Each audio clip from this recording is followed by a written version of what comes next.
Bom dia, boa tarde, boa noite pessoal, não importa o horário que vocês estão vendo esse vídeo. Eu sei que vai ter um pessoal inclusive que vai assistir esse vídeo em etapas, porque ele ficou bem longo. Mas vamos começar então a discutir a estequiometria, que é o ponto importante dessa aula. Estequiometria, muita gente tem medo, muita gente desespera. Está em 10 a cada 10 vestibulares, todo vestibular vai ter pelo menos um exercício de estequiometria para vocês resolverem. E primeiro de tudo, a gente tem que entender qual é a importância da estequiometria. Afinal, vou explicar uma metodologia para vocês, mas sem entender o porquê a gente usa estequiometria, não adianta nada. A estequiometria é a análise de quantidades entre reagentes e produtos. Ela é muito utilizada em produção de novos materiais, na engenharia civil, na cozinha das nossas casas, porque a gente sempre vai estar avaliando quantidades de determinado reagente e a quantidade de um produto final. Numa casa, obviamente que casas diferentes demandam quantidades diferentes de tijolos para serem construídas, ou um bolo de caneca e um bolo de casamento precisam de quantidades bem diferentes de farinha para serem produzidos. Então, essa é a ideia da estequiometria, a análise das quantidades. Até aí não parece nada difícil, e realmente não é, pessoal. Mas a gente tem que entender que são várias as opções de unidades de medida que a gente vai usar. Pegando um exemplo de cozinha, para fazer um bolo, por exemplo, um cozinheiro ele mede a quantidade de farinha por massa. 200 gramas de farinha, 150 gramas de farinha, dependendo do tamanho do bolo, a receita que ele vai fazer.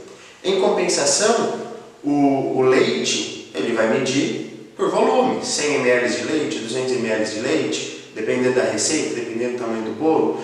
Então percebam que, dependendo do material, é mais fácil utilizar alguma unidade. Quando a gente vai medir sólidos, é muito mais fácil a gente medir a massa desse sólido. Quando a gente está falando de gases, é muito mais tranquilo medir volume de gás. Ou no caso de um líquido, tanto o volume quanto a massa são tranquilos de medir. Então essa é a ideia principal da estequiometria, analisar e equiparar quantidades. Para realizar exercícios de estequiometria, eu proponho uma sequência de 4 etapas bem simples, que são essas que estão aqui do lado, e que com essas 4 etapas a gente vai conseguir realizar qualquer exercício de estequiometria. Então as 4 etapas, só para citar para a gente então, são, primeiro de tudo, achar e balancear a equação. Segundo, achar os compostos de interesse e entender a relação molar entre eles. Terceiro, conversão de unidades. E por fim, a gente realiza a equação matemática, a regra de 3. Então aqui, com 4 passos básicos, a gente resolve um exercício de estequiometria. Vamos para o primeiro passo, galera? Então vamos lá para a primeira parte, que é encontrar e balancear a equação química. Na verdade, uma parte boa dos exercícios, a gente não vai ter nem que encontrar a equação química. Os exercícios podem oferecer essa parte para a gente de 4 maneiras diferentes. A primeira, que é simples, feliz, alegre e contente, é se o exercício já der a equação balanceada. Você está lendo o exercício e aparece ali a equação já escrita bonitinha, com todos os coeficientes, balanceada bonitinha.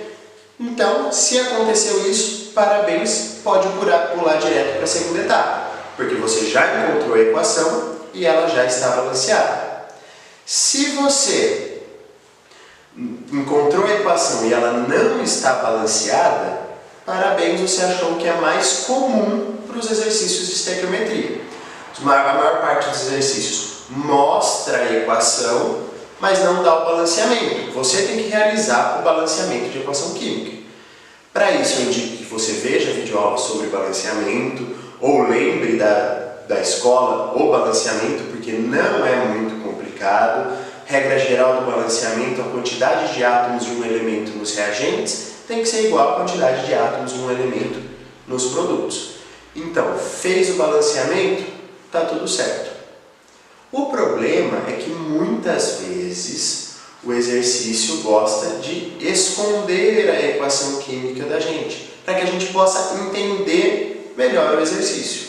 Uma das maneiras que ele faz isso é verbalizando a equação e te obrigando a escrever. Então ele não escreve a equação, ele descreve a equação química.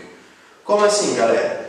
Se você pegar o exercício vai dizer assim, ó, 5 litros de gás oxigênio reagem com 10 litros de gás hidrogênio, gerando 10 litros de água gasosa. Percebe que aqui ele não escreveu a equação química bonitinha, mas ele deu para vocês as quantidades de hidrogênio e de oxigênio. E deu que hidrogênio reage com oxigênio, gerando água. Ele descreveu uma reação química que acontece e você vai escrever essa reação. É mais comum que isso seja feito quando envolve apenas produtos bem conhecidos, como esse meu exemplo. Gás oxigênio, gás hidrogênio, água, todo mundo lembra das fórmulas. Ou, por exemplo, quando ele fala até de alguma reação e escreve a fórmula química, mas só descreve os reagentes. Eu posso dizer, por exemplo, que gás carbônico e água, que esse todo mundo sabe, as fórmulas químicas, mas que o gás carbônico e a água reagem gerando ácido carbônico. E aí eu escreveria que o ácido carbônico é H2CO3, para já dar a dica para a hora que você for escrever a sua reação. Então, só retomando, pode ser que o exercício não escreva a reação para você, mas ele te escreva. Então você pega os dados e você mesmo escreve. Terminou de escrever a reação, o que você faz? Balanceia a reação. Tranquilo para todo mundo? Então, uma das maneiras que o exercício pode esconder a reação química de vocês é descrevendo ao invés de escrever a reação. Esse é um passo que tem ficado cada dia mais comum nos exercícios. Por fim, o mais dificinho que a gente pode encarar é quando o exercício não propõe uma equação química, mas ele traz 2, às vezes 3, até 4 equações químicas e pede uma relação entre algo que está na primeira reação química e algo que está na última reação química. Vamos pensar num exemplo, esse exemplo vai permear a gente até o último momento da nossa aula. Imagine o seguinte, que eu falo que determinados combustíveis têm enxofre. Por exemplo, o diesel tem uma dose de enxofre dissolvido nele. Tem enxofre e eu falo que na combustão do combustível, o enxofre, que pode ser representado apenas pela letra S, reage com o gás oxigênio, formando o SO2, dióxido de oxigênio, dióxido de enxofre. O dióxido de enxofre na atmosfera reage de novo com o gás oxigênio e gera trióxido de enxofre. E por fim, o trióxido de enxofre reage com a água que está presente na nossa atmosfera, gerando ácido sulfúrico, formando então essa sequência de reações aqui. Percebam que são 3, não é apenas uma. Como que a gente pode então interagir de maneira a entender? Eu posso perguntar para vocês no exercício quanto de enxofre eu preciso para gerar 98 gramas de ácido sulfúrico, por exemplo, ou uma determinada massa de ácido sulfúrico. Percebe que o enxofre aparece na primeira reação e o ácido sulfúrico só vai aparecer na terceira. Não tem uma interação direta entre eles. O que a gente pode fazer nesse caso? Nesse caso é mais fácil descobrir a equação global do processo. Como que seria feita a descoberta da equação global do processo? Bem simples, mas vamos prestar atenção no passo a passo. O primeiro passo é, a gente tem 3 equações, vamos balancear as 3. Então, balanceando essas 3 equações, elas ficam assim. Depois de balanceadas, ainda tem alguma alteração, porque a nossa ideia é o que aparece no reagente de uma equação, a gente vai gastar no produto da outra reação. Então, vamos tentar igualar? Por exemplo, na primeira reação química, para o balanceamento funcionar, a gente usou 1 enxofre e gerou 1 dióxido de enxofre. Mas na segunda reação, no balanceamento, a gente tem 2 dióxidos de enxofre. Então a gente multiplica de maneira a igualar. Então, por exemplo, ó, o produto da primeira reação que está nos reagentes da segunda é o dióxido de enxofre. A gente iguala os fatores, sempre para um valor mais alto. Mesma coisa para o trióxido de enxofre, que está na segunda reação e na terceira reação. Multiplicando todas as reações, a gente tem isso daqui. Terminado isso, e para finalizar, é simples, é só a gente sair cortando o que está no produto de uma reação e nos reagentes da outra, a gente pode cortar. Fazendo todos os cortes, a gente já obtém a equação química balanceada. Perfeito para todo mundo? Então a gente já tem agora a equação que a gente chama de global do processo. Ok? Então só para retomar esse módulo, primeira parte, a gente vai falar sobre como fazer para localizar e balancear as reações, e eu falei que isso pode acontecer de 4 maneiras. Se já der a equação balanceada, está tudo certo. Deu a equação não balanceada, só faz o balanceamento. Descreveu a reação, escreve ela e balanceia. Deu uma sequência de reações, acha a equação global do processo, que já vai vir balanceada. Com isso, a gente termina a primeira etapa para resolver qualquer exercício de estequiometria. Vamos agora, então, para a segunda etapa. A segunda etapa, então, galera, vamos começar com ela. A segunda etapa é a etapa mais simples, no meu ponto de vista, que é identificar e achar a relação entre os seus compostos de interesse. Essa parte, ela envolve muito questão de interpretação do texto do exercício. Porque uma equação química, a maior parte delas envolve 2 reagentes, 3 reagentes e gera 2 ou 3 produtos.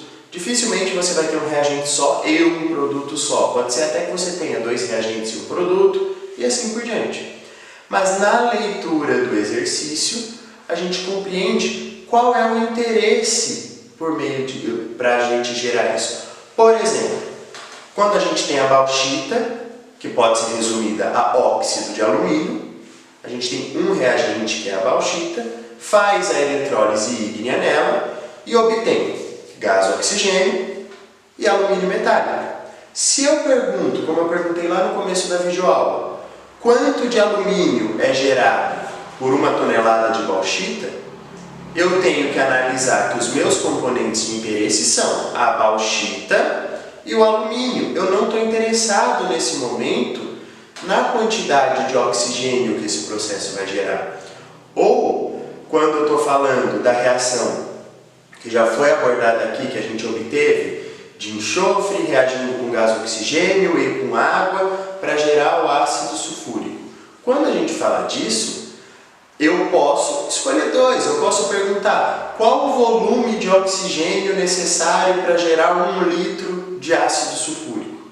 Percebe que aqui eu não estou me importando com o enxofre, eu não estou me importando com a água, eu estou me importando com o oxigênio e com o ácido sulfúrico.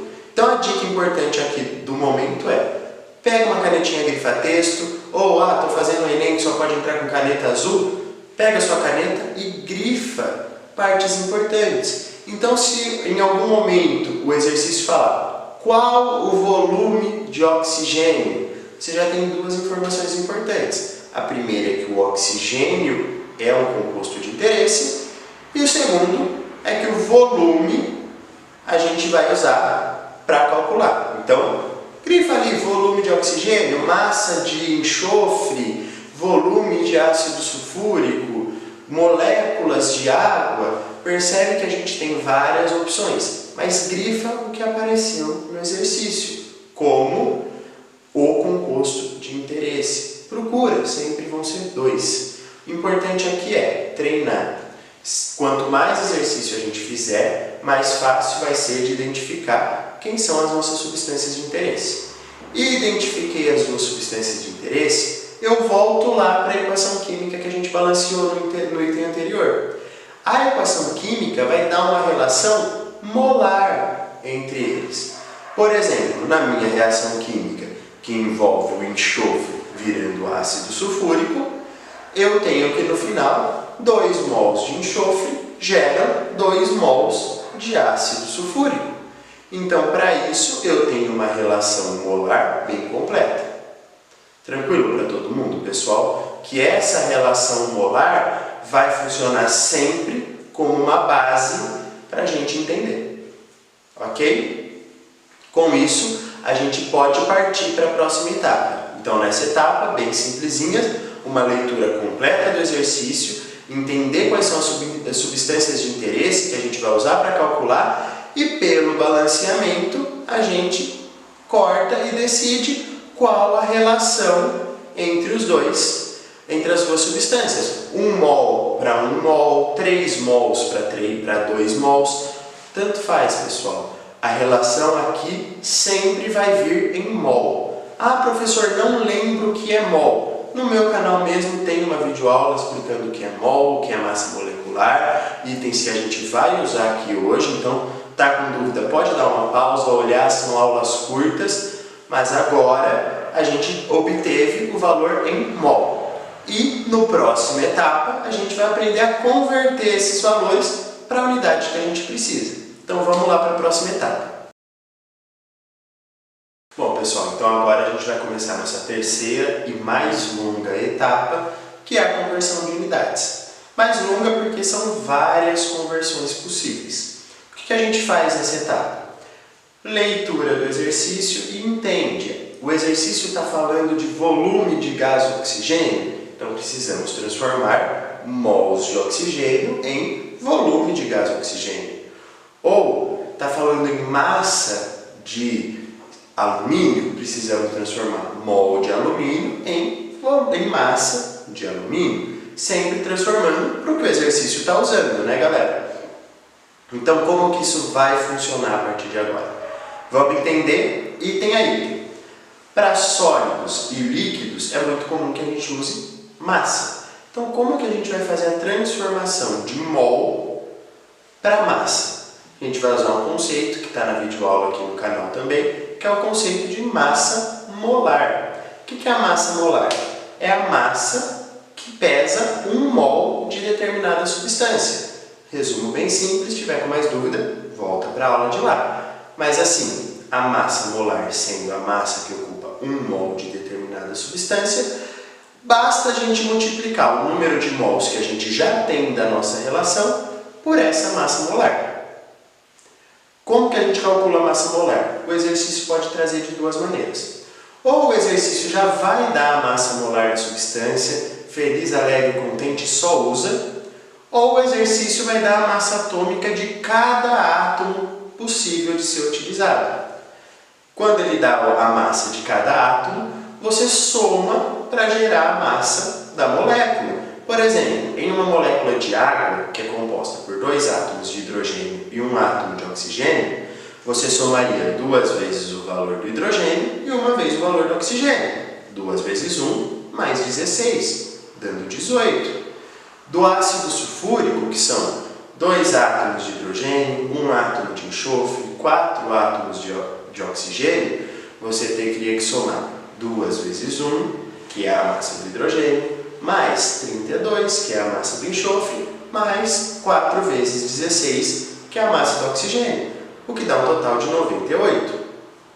Percebe aqui, galera, que a gente está falando então sobre somar uma massa específica para cada substância química que a gente tiver que transformar.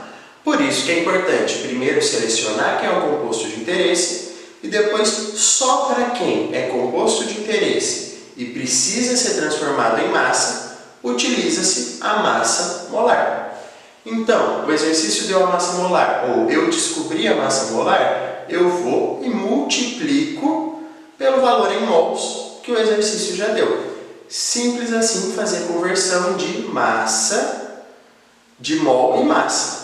Essa intertroca que existe entre mol e massa. Terminando de falar de massa, Nos líquidos é comum pedir volume também, menos comum, mas às vezes acontece. Aqui a gente tem que usar a massa e a densidade. O que eu indico nesse caso? Resolva o exercício como se fosse um exercício envolvendo massas, obtenha um valor final como massa e em seguida aplique naquela formulinha da densidade. Densidade é massa dividido pelo volume. Como o exercício deu o valor da densidade e você achou o valor da massa, utilizando essa fórmula, você acha o valor do volume, basta isolar o V nessa equação, né? Então, o volume de líquido não é tão comum de aparecer, mas é só fazer como se fosse massa e depois, no final, última etapa, depois que terminou de resolver o exercício, usa o volume, usa a densidade e acha o volume do líquido. Parte mais complexa aqui é quando a gente fala de volume de gases, porque gases não são facilmente medidos à massa. Só que mesmo o volume do gás depende de questões como temperatura e pressão. Então a gente vai ter que analisar. O exercício ele pode trazer de 3 maneiras possíveis para a gente a análise do volume de um gás. Se ele pedir o volume de gás, ele com certeza vai trazer uma desses 3 itens. Ou ali na parte de dados do exercício, ele vai dizer volume molar dos gases. Se ele já disse o volume molar, facilitou. É só pegar esse volume e multiplicar pelo valor que você conseguiu na etapa anterior, pelo número de mols.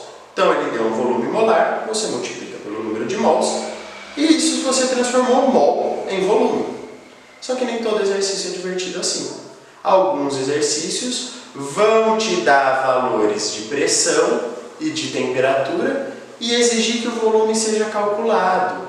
Para quem já estudou gases, lembra de uma equação muito famosa, equação de Clapeyron, que é aquela PV é igual a nRT. Então, se o exercício te trouxe um valor de pressão, um valor de temperatura, e nos dados do exercício, é muito fácil perceber porque isso vai estar nos dados do exercício. Nos dados, ele trouxe o valor da constante R, que R é igual a 0,081. Se ele trouxe esse valor nos dados, significa que você vai ter que usar a equação de Clapeyron. Então, o que você vai ter que fazer? Colocar o número de mols que você achou no exercício, substituindo a letra M, a pressão que o exercício te deu, substituindo a letra P, a temperatura, substituindo a letra T, lembrando aqui que é muito importante transformar essa temperatura para a escala Kelvin, não utilizar em graus Celsius, e com isso, e usando a constante R, você atinge o valor do volume desse gás. Então aqui é muito importante para a gente que essa etapa, caso o exercício não dê um valor molar dos gases, você vai ter que aplicar na equação de Clapeyron. Mas agora, o mais comum dos exercícios trazerem para a gente é a CNTP. É importante a gente lembrar o que são as CNTP, condições normais de temperatura e pressão. Significa o seguinte: em uma condição de 0 graus Celsius de temperatura, 0 graus ou 273 Kelvin, e 1 atm de pressão, a gente já tem um valor tabelado de volume molar. Nesse caso, na CNTP, 1 mol vai gerar para a gente 22,4 litros de qualquer gás. Tranquilo, pessoal? Então aqui, caso o exercício vá falar de gás e traga CNTP, dito para você que está na CNTP, ou fale em 0 graus e 1 atm, você já pode usar 22,4 multiplicado pelo número de mols que você tem, facilitando assim a nossa vida. Ok, pessoal? Então agora a gente vai ver moléculas. Falar sobre moléculas quer dizer que o exercício pediu a quantidade de moléculas que a gente tem. Isso geralmente é usado nos exercícios que querem falar sobre poluentes ou sobre quantidades. Isso é muito importante. É legal fazer essa conversão porque ela está diretamente ligada com o conceito de mol. Então, o conceito de mol, que é 1 mol, são 6 vezes 10 a 23 moléculas, a gente vai usar agora o caminho inverso. A gente achou a relação de mols e agora é só substituir por moléculas. Como que a gente faz isso? Bem simples, bem tranquilo, bem fácil, sem tristeza, sem nervoso, sem chateação. Pega o número de mols que você teve, que você obteve pelo balanceamento da reação e multiplica por 6 vezes 10 a 23. Só isso, sem sofrimento. Como por definição 1 mol são 6 vezes 10 a 23 moléculas, você já substitui e consegue tudo muito fácil. Por fim, última etapa, caso o exercício peça para você converter para número de átomos ou número de átomos de um determinado elemento químico.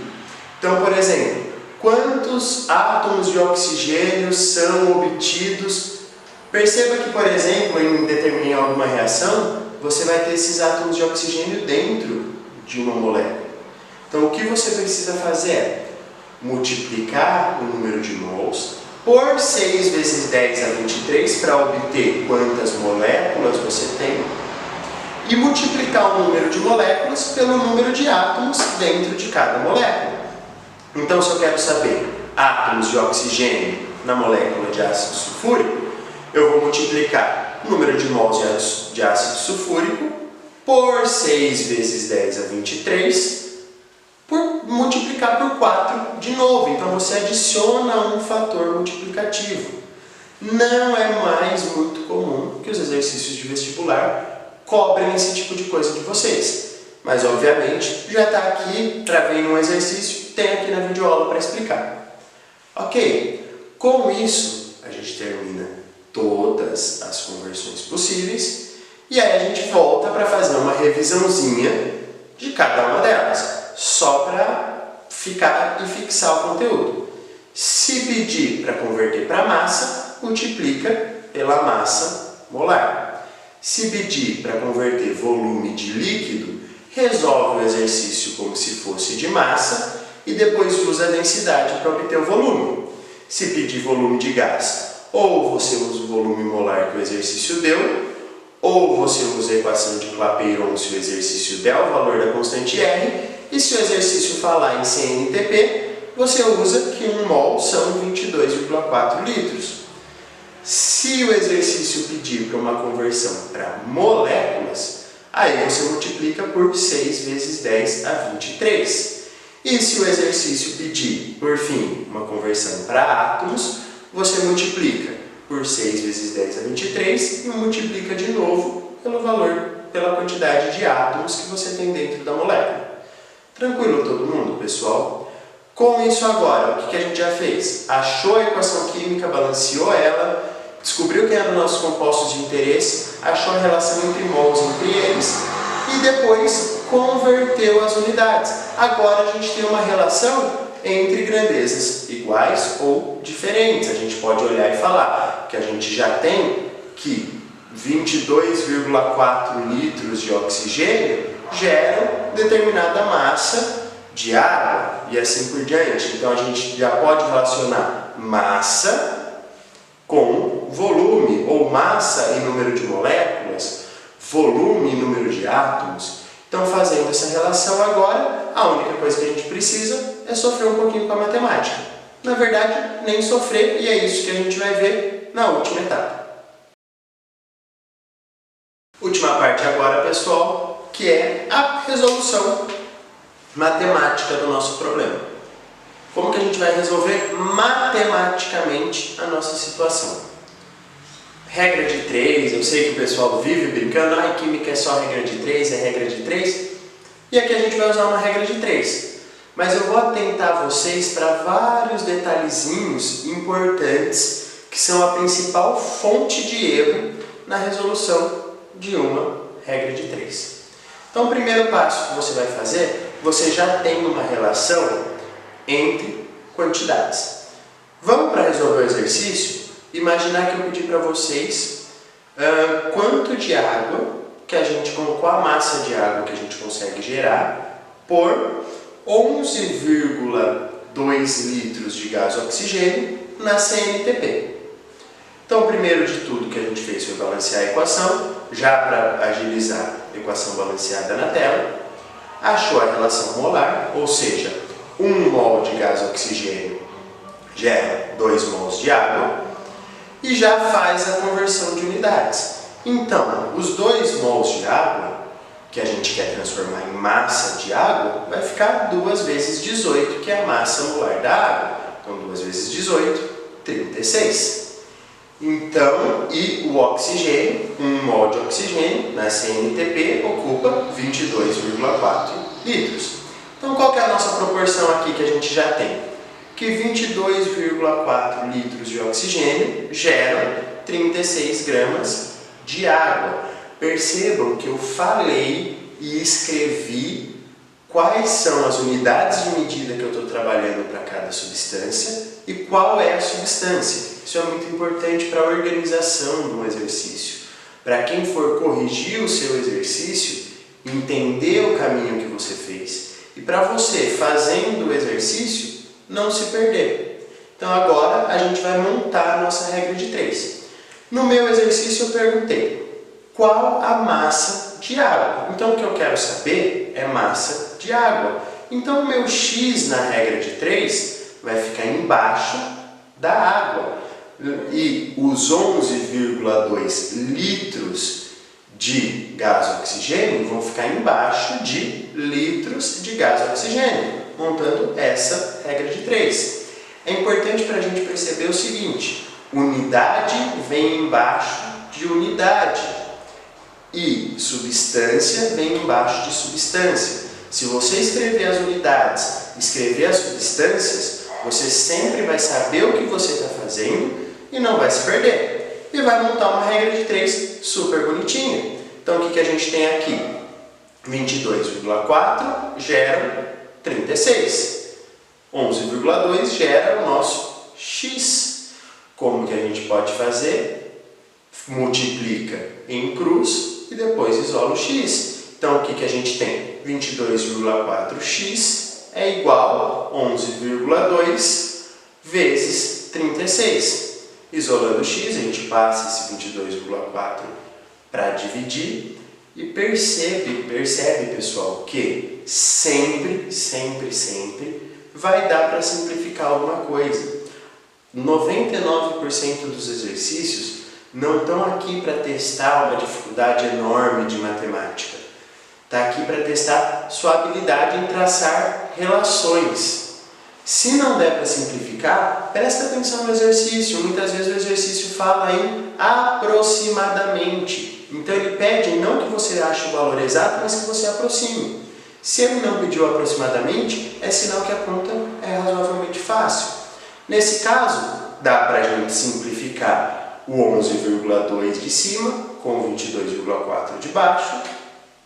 Fica então 36 dividido por 2, que é igual a 18. A nossa equação matemática ficou muito simples. Beleza, pessoal? Então é tranquilo trabalhar a nossa regrinha de 3. Só não podemos esquecer de unidade sempre embaixo de unidade e sempre nas mesmas unidades e substância química embaixo de substância química, porque pode acontecer da gente ter que trabalhar na mesma unidade para as duas substâncias. Então é importante, unidade embaixo de unidade, substância embaixo de substância. Terminado isso, resolve a equaçãozinha matemática, sempre muito tranquilo, sempre envolvendo multiplicação e divisão apenas. Terminada, você tem o resultado do seu exercício. Procura a alternativa correta, ou então escreve bonitinho, sem esquecer de colocar a unidade, e está tudo certo. Então, fazendo aquela recapitulação geral, para terminar o nosso vídeo de hoje, para resolver, 4 etapas simples. Encontre e balanceie a sua equação química, sendo que a equação pode ser que esteja só descrita, ou então ela pode estar em uma sequência de reações. Segundo passo, achar a relação molar entre os compostos de interesse. Depois a gente faz uma conversãozinha de unidades e, por fim, realiza a conta matemática. Com isso, a gente aborda 90% dos exercícios envolvendo estequiometria que os vestibulares vão cobrar. Em uma videoaula posterior a gente vai abordar temas como reagente em excesso, pureza de reagente, rendimento de reação, que são conceitos simples e adicionais, mas que sem a gente entender o básico, o cerne da questão da estequiometria, nós não aprendemos. Então vamos primeiro entender o que é estequiometria e aí a gente parte para esses conceitos um pouquinho mais complexos na próxima videoaula. Um abraço para todos vocês, espero que tenha ajudado. Importantíssima a realização de exercícios, porque na parte de estequiometria as dúvidas moram nos exercícios. Vendo videoaula tudo parece fácil, tudo parece bonito, mas resolvendo exercícios sempre vai aparecer alguma dúvida. Procurem exercícios nas apostilas de vocês, nos cadernos de vocês. Se alguém precisar de lista de exercício, pode entrar em contato, mas realizem os exercícios. Então um abraço para vocês e até a próxima!